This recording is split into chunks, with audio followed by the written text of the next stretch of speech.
Hi folks! Over the last year or so, radar systems in War Thunder have gotten a lot more advanced and a bit more complicated. In this guide, I'm going to show you everything about radar sets in the game. How to read the stat card, what all the terminology means, how to read the displays, all the weird radar modes, obscure functionality, and the keybinds. All of it.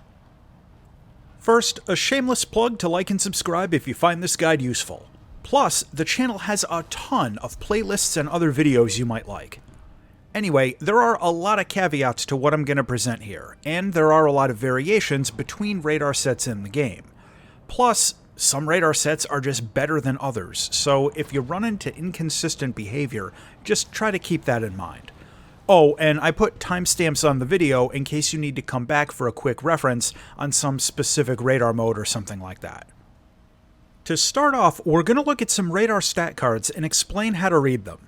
You can view a radar stat card by hovering over your plane's radar in the X-ray view out in the hangar.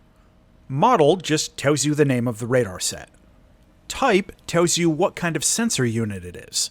A conventional radar set is just labeled as radar, and then we have a search-only radar, a radar rangefinder, an advanced radar plus IRST unit, or a tracking-only radar. The vast majority of radar sets in the game are labeled as just plain radar, and that's what most of the video is going to focus on. Units with IRST mentioned also include an infrared search and track in addition to the radar, and no planes in the game yet have IRST without conventional radar.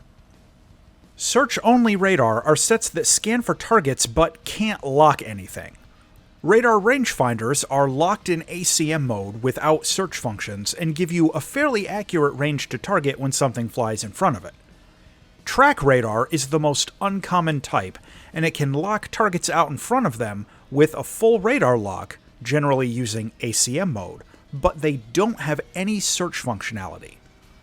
Now let's look at a bigger sample of stat cards and what all the terms mean. Band tells you what frequency band the radar uses. I'll be going over those in a minute. Range is, unsurprisingly, how far the radar can detect targets. Keep in mind that this is an optimistic estimate under ideal conditions, and practical range is usually much lower. Search zone tells you how much of the sky the radar can see in its sweep pattern. Some radars can change this, and I'll be going over those in a minute too. Below that, we have an itemized list of advanced features and modes that the radar unit supports. I've got sections coming up going over all the advanced modes individually, but a couple of these are pretty basic, so we can go over them here now. SAR-H just means that the radar can guide a semi-active radar homing missile. IFF is Identify Friend or Foe, and means that the radar tries to prevent you from locking up friendly targets, or at least it shows you on the scope which targets are friendly. In actual gameplay, this is not super reliable, so just keep that in mind. The look down section, if there is one, will list the various pulse Doppler or MTI modes that the radar has in order to deal with ground clutter. I'll be going over those later as well. Look up means that the radar has regular SRC search mode without any ground clutter filtering. This is generally only itemized on radar sets with look-down modes and look-up modes, and not all pulse Doppler radars have a regular look-up search mode. DL targets just shows you the maximum number of missiles that the radar can send data link updates to at the same time. Now let's look at radar scopes and make sense of these displays. War Thunder has 3 different types of radar displays. While other radar scopes do exist, such as the A-scope, J-scope, and so on, none of them are present in the game. First is the PPI, the Plan Position Indicator. This is the familiar slice-of-pie-looking radar scope, and it visualizes a top-down view of the radar picture out in front of the aircraft relative to the nose of the aircraft. This is the default radar scope in War Thunder. Next up is the B-scope. This is also a top-down view of the radar picture, but it distorts the info a little bit to fit into a rectangle, kind of like a globe of the Earth gets morphed a little for presenting it as a flat map. If you want to use the B-scope, you have to turn it on pretty deep in your settings. You have to go into Preferences, Air Battle Settings and then toggle Use Rectangular Radar Indicator, which is defaulted to off. Third is the C-scope. This presents a first-person view looking out in front of the aircraft from the point of view of the radar dish. In the game, a few early radar sets provide this in addition to the PPI or B-scope, and it's also used for infrared search and track systems.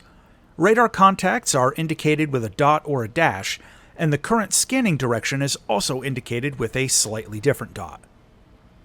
Okay, so let's talk about how to read a radar display and make sense of all these numbers and stuff.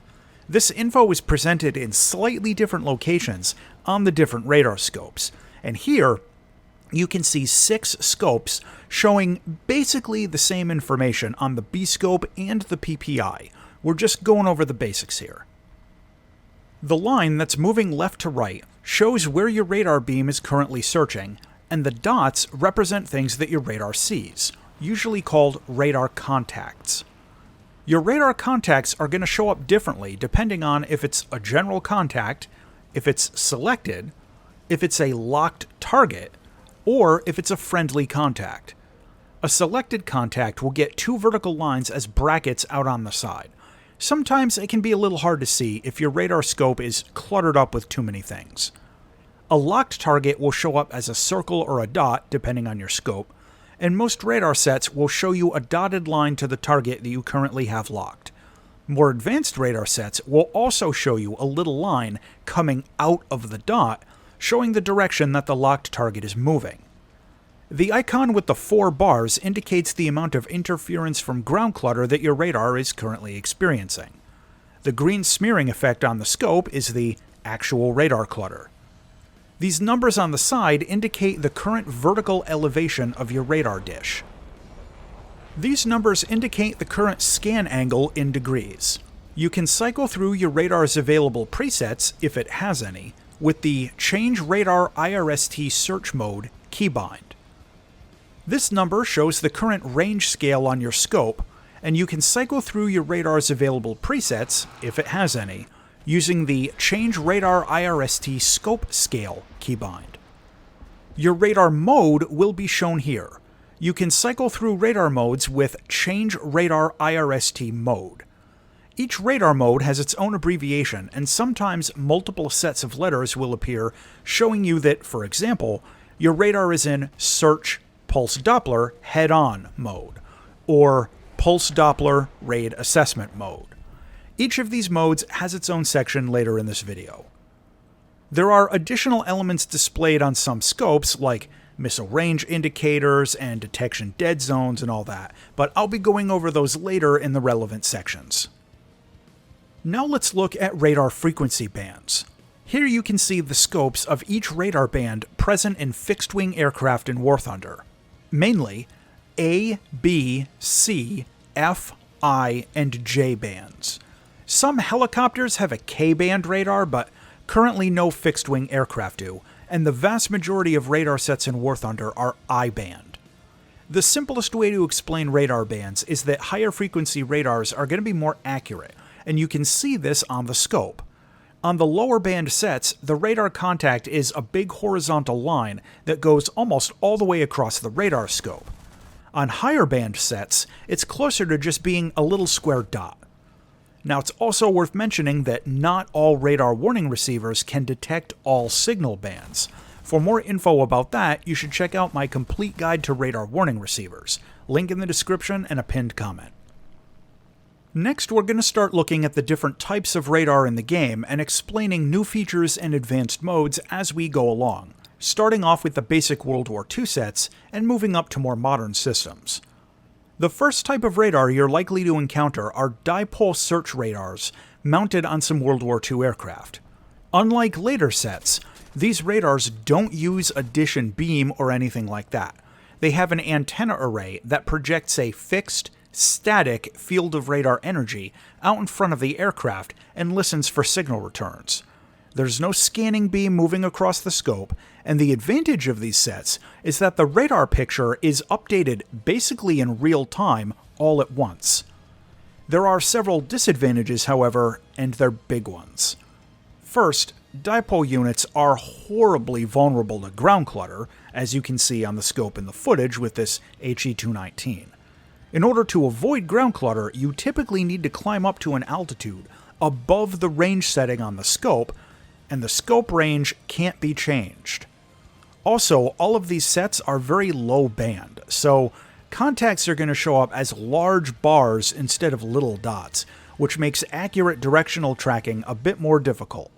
Now, in a practical sense, these aren't super useful in most of War Thunder's game modes, but they can occasionally still be relevant, flying out above a ground battle or in simulator mode. Next, we're going to look at radar rangefinders.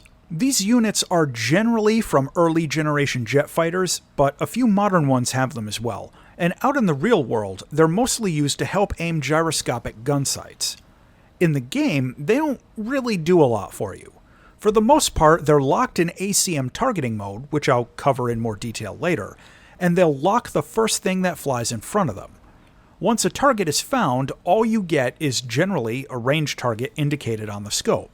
This can be situationally useful in some game modes that don't have target spotting, but otherwise, it's not really giving you any info that you didn't already have. As a special note, radar rangefinder locks can be used to slave an infrared missile seeker if the missile supports that function. Now, to actually read the display, you get a fairly standard B-scope or PPI, just with a very narrow static angle. The mode is generally going to read ACQ for trying to acquire a target, or TRK when a target is tracked. You'll get a horizontal line showing the radar contact when a target is tracked. Some advanced units can adjust the scope range, but most can't. Now we get to conventional radar sets. I'm not going to be going into a lot of detail about search only or track only, because their display and interface are identical to what I'm going to be showing you here. They're just missing either the ability to lock targets or search scanning, respectively. Conventional radar sets use either a dish or phased array to scan a small bit of the sky with a radar beam, and then they move the beam around to get a picture of large parts of the sky. You can see this here in this jet's radar in search mode. The scanning beam is in a grid pattern top to bottom, side to side. This is how radar in search mode behaves, and the actual area it scans is going to depend on your radar's search zone setting. If your radar has more than one, there will be an asterisk next to it on the search angles on your radar scope, and you can change the setting with your Change Radar IRST Search Mode keybind. Your current radar beam direction is visualized in-game by green lines that move out in front of your plane in the external view. You'll see one moving left to right and one moving up and down on the right-hand side. If you change your scanning azimuth of your radar, you'll see these change, and it can help visualize the area of the sky that your radar is actually scanning, instead of just trying to guess based on the degrees listed on your scope. Some radar sets support a setting that allows you to control your radar elevation relative to the horizon instead of to your plane. If you go into your options and air battle settings and disable constant elevation of radar antenna, your radar will align itself to the horizon instead of the direction your plane's nose is facing. There are limits, of course, and once you point too far up or down, it's going to track off, and not all radar sets support this feature, but it can still be situationally useful, and some players prefer it, especially if you focus mostly on treetop level air combat. Some radar sets have functionality for you to manually adjust the search zone of your radar, in effect letting you manually aim your radar dish's search pattern. To adjust the horizontal search area, you need to set your keybinds for horizontal radar/IRST target queue control axis. These will allow you to manually control the azimuth of your horizontal search area, assuming that your radar supports that function. To adjust the vertical search area, things are a little bit more involved. You first have to turn off constant elevation of radar antenna, which is that feature we looked at a moment ago that makes your radar search area follow the horizon. Once that is off, you can manually adjust the search area vertically with your keybinds for radar/IRST tilt control axis. These features work for radar and IRST and are only available in more advanced aircraft. Unfortunately, it's not itemized or labeled in any way on the stat card, so you just have to try your plane out and see if it works. Next, we're going to look at locking a radar target and why you might want to. There are 3 methods of locking a radar target: BVR targeting, ACM targeting, and HMS targeting. These are itemized on the radar stat cards, and the controls are entirely different. Also important is to know that some radars can only lock targets in a specific zone out in front of the radar dish. This is most common on some more entry-level radar sets, or on radar sets with a very long scanning range. Now, on the scope for these radars, you'll see one area shaded in a darker green than the rest of the scope. That's the tracking zone. You won't be able to lock a target unless it's inside of the tracking zone, and if it moves outside of that zone, you'll lose your lock. We're going to start with BVR targeting. The idea is to select a target on your radar scope and then focus your radar on it. Now, there are 2 methods of target selection using BVR targeting: cyclic targeting and manual cueing. We'll first look at cyclic targeting. In order to enable cyclic targeting, go into your options panel and tick the switch for Targets Cyclic Switching of Aircraft Radar and set it to Yes. On your radar scope, a selected contact will now have that little vertical bracket on it. You can now change which contact is selected with your keybind for Select Radar IRST Target to Lock, which will just cycle through them. Then, once you have a contact selected, hit your keybind for Lock Radar IRST on Target. The radar mode will then change to ACQ for Acquiring Target, and you'll get a little green bracket that flashes briefly out in front of you in the direction of your target. This is the radar targeting frame, and it visualizes the area that your radar is trying to look and lock the target that you have selected. If it locks, your radar will switch modes to TRK to indicate that it's successfully tracking a target. Next is manual radar cueing. This is a little more complicated, and the controls can be kind of cumbersome if you don't have a fairly elaborate control setup. Manual cueing allows you to move the targeting bracket around on your scope manually. To do this, turn off the option for Targets Cyclic Switching of Aircraft Radar in your options panel, then set your keybinds for horizontal and vertical radar/IRST target cue control axis. This will allow you to move the targeting bracket around on the scope. In order to lock a target, you move the brackets over the radar contact that you want, then hit your keybind for Lock Radar IRST on Target, which will trigger the ACQ mode and show you the targeting frame as normal. If you successfully lock a target, your radar will switch to TRK mode and you'll get the green box out around the target. The next method of targeting is ACM mode, which stands for Air Combat Maneuvering Mode. This targeting method simply locks your radar fixed facing directly forward, and it tries to lock the first thing it sees. To activate this, hit your keybind for Radar IRST Beyond Within Visual Range Combat. This will switch your radar mode to ACM, and you'll get the radar frame blinking out in front of you. The radar will now try to lock the first and closest target to fly into the radar frame, but keep in mind that ACM mode is intended for close-range combat, and it generally has a much shorter range than BVR targeting. Some advanced radar sets also allow you to use multiple ACM targeting frames.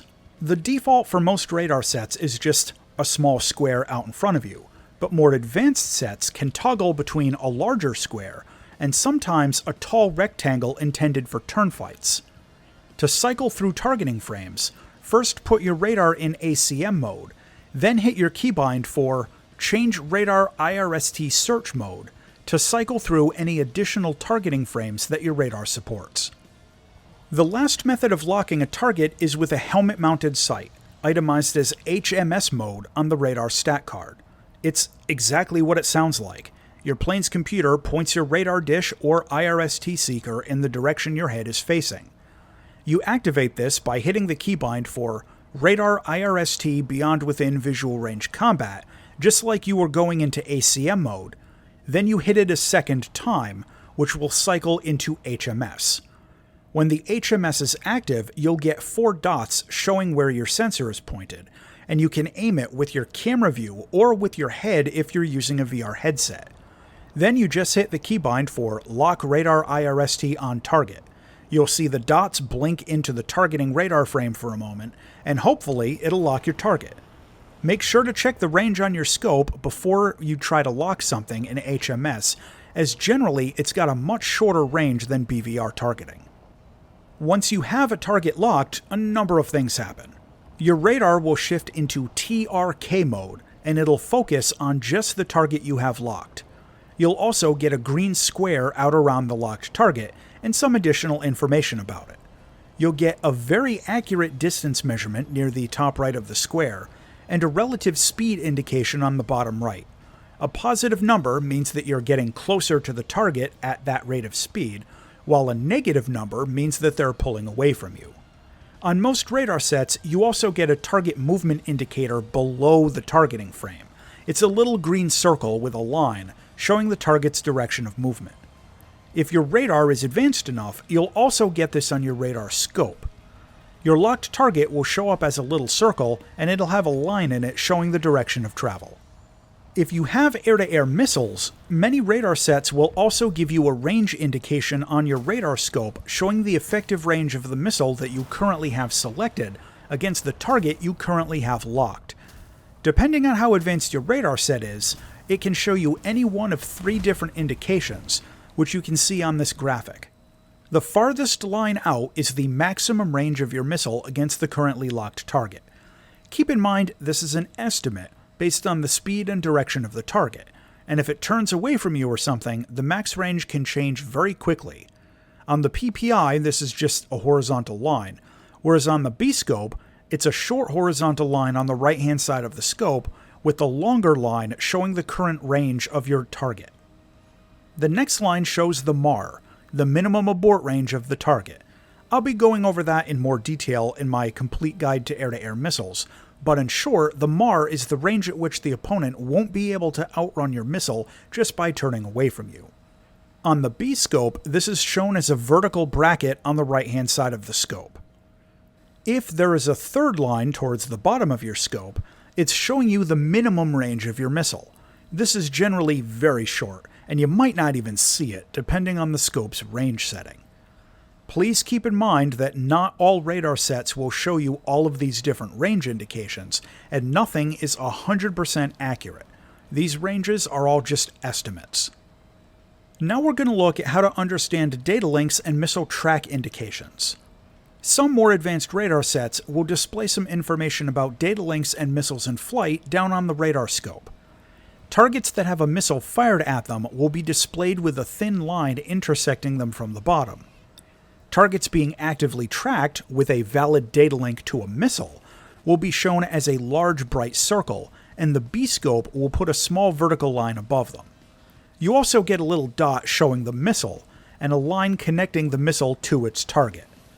A solid line indicates the missile's terminal homing range, while a dotted line indicates that the missile is under inertial observer guidance.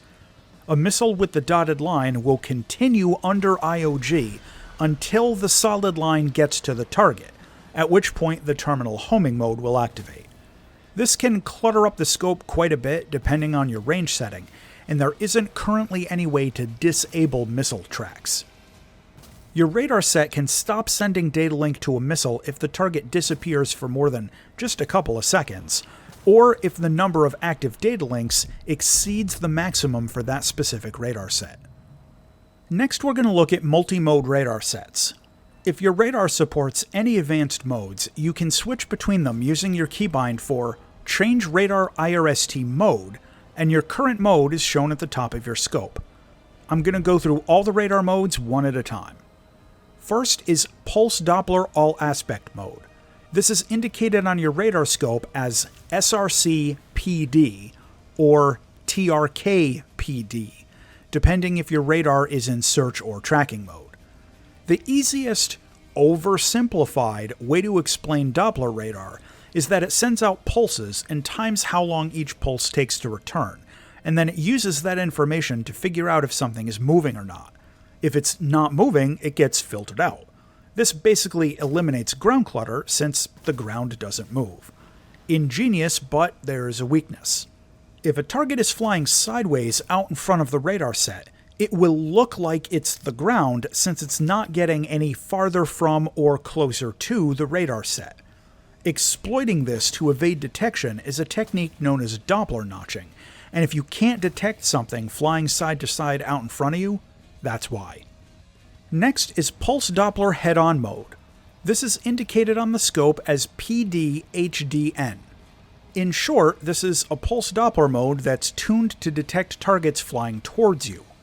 HDN mode can detect targets flying towards the radar set from farther away, and more accurately than regular pulse Doppler mode. Keep in mind that while you're in HDN mode, you'll have a harder time with radar targets flying away from you. Also, most radar sets in HDN mode have a very hard time with targets that are up close to the radar set. You'll see this reflected on your scope as a dead zone down at the bottom, and you won't be able to detect or lock anything inside of that dead zone. Next is Pulse Doppler Velocity mode. This is indicated on the scope as PDV, and it's frequently paired with HDN mode, so you might see something like SRC PDV HDN as your current radar mode. In short, PDV mode tracks the velocity of the target instead of its distance from the radar set. This means that on the scope, faster targets are further up the scope. In the clip playing now, the MiG-23 passing on my left is in a supersonic dash, while the one on the right is flying slower. If you look at the scope, the faster plane is shown farther up on the scope, even though it's ahead of the slower plane on the right.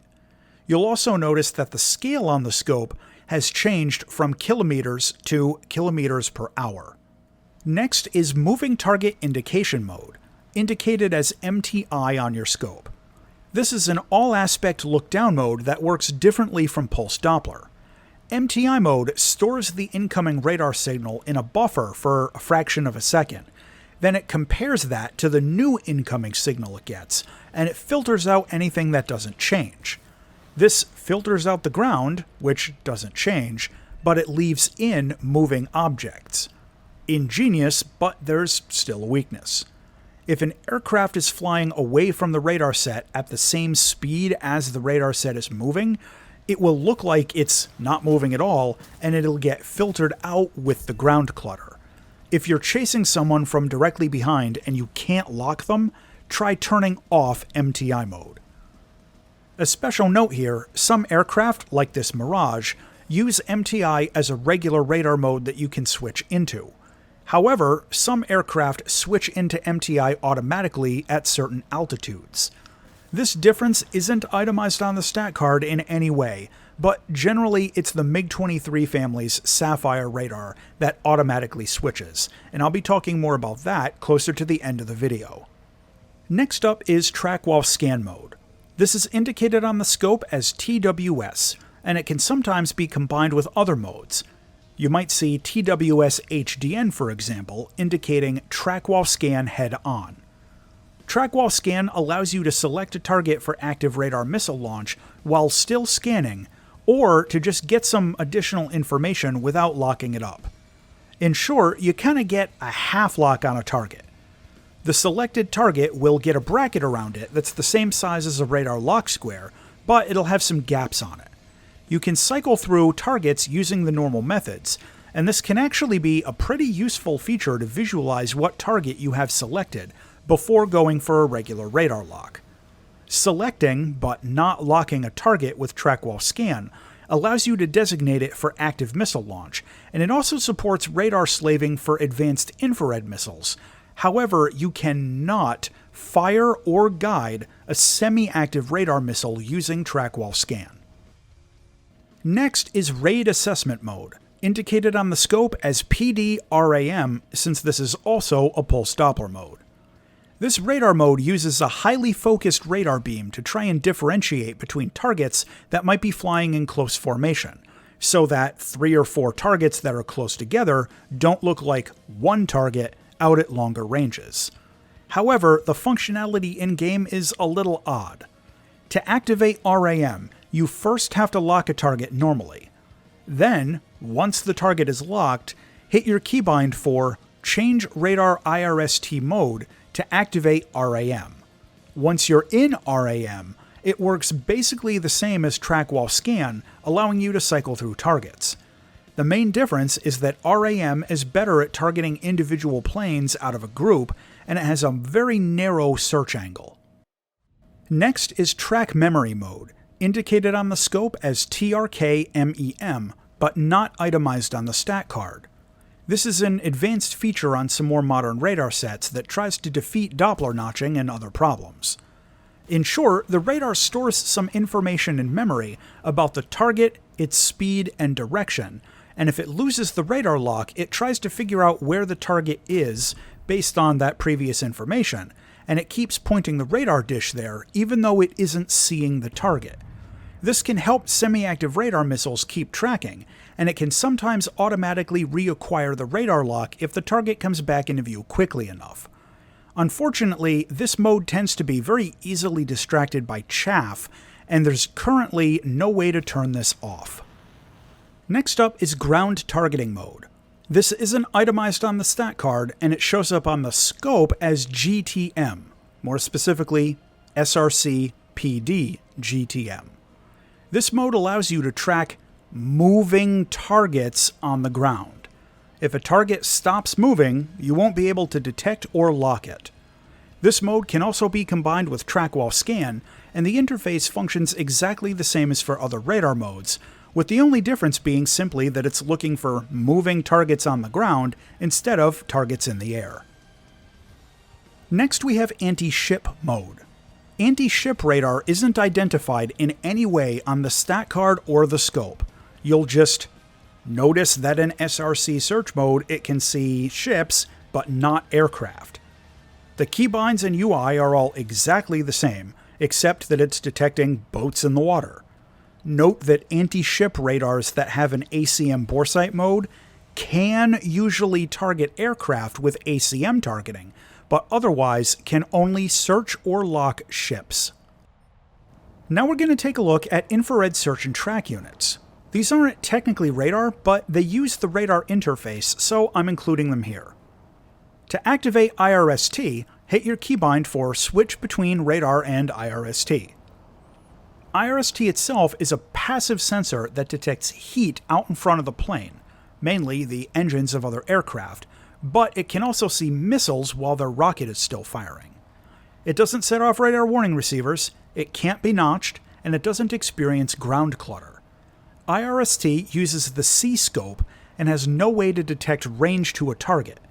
You control search angles and target selections on the scope using the normal keybinds, and it can also lock targets. Some advanced IRST units, like this MiG-29, also include a laser rangefinder. This allows it to detect the range to a target when you lock something up, and it'll switch to your regular radar scope when you lock a target. Locking a target with regular IRST can be used for infrared missile slaving, but not much else. Advanced units with the laser rangefinder can also be used with EEGS for very accurate target solutions. IRST cannot be used to guide a semi-active radar missile. Now let's take a look at the Enhanced Envelope Gun Sight, the EEGS. This is itemized on the stat card of your pilot and ballistics computer rather than the radar set. EEGS is a feature on advanced jets that provides a target-adjusted impact point for your aircraft's guns. In short, if you have a radar lock on a target, your gun sight changes once you get within gun range, and it shows you where your shots will fly relative to your locked target. This is an impact indicator, not a lead indicator, and you need to maneuver so that the gun sight is directly over the target and then fire. It's not perfectly accurate, but it's fairly close. I also want to quickly discuss a couple of open items that may change in the medium term, so hopefully this video doesn't become outdated too quickly. The Snail has started adding automatic mode switching onto some higher-end radar sets. In short, they'll automatically change radar mode based on what they think is best for the current situation. For example, if you have a target locked in HDN mode, but the lock is starting to fall off, it'll try switching to SRC lookup mode instead, or switch from SRC to PD, so on and so on. Until recently, you would see AUT appended to the end of your radar mode on the scope, but it seems like they removed that in the current update, although it may still come back later. This automatic switching might be situationally helpful, but it pretty often ends up ruining semi-active radar missile shots or locking onto chaff a lot more easily.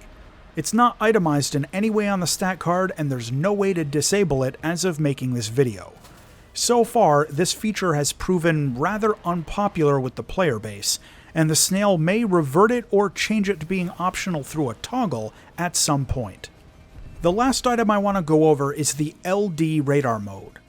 LD, short for just basic look down, is a radar mode that uses a signal processing technique called analog envelope detection to filter out ground clutter without using MTI or pulse Doppler, but it's not quite as good at lower altitudes.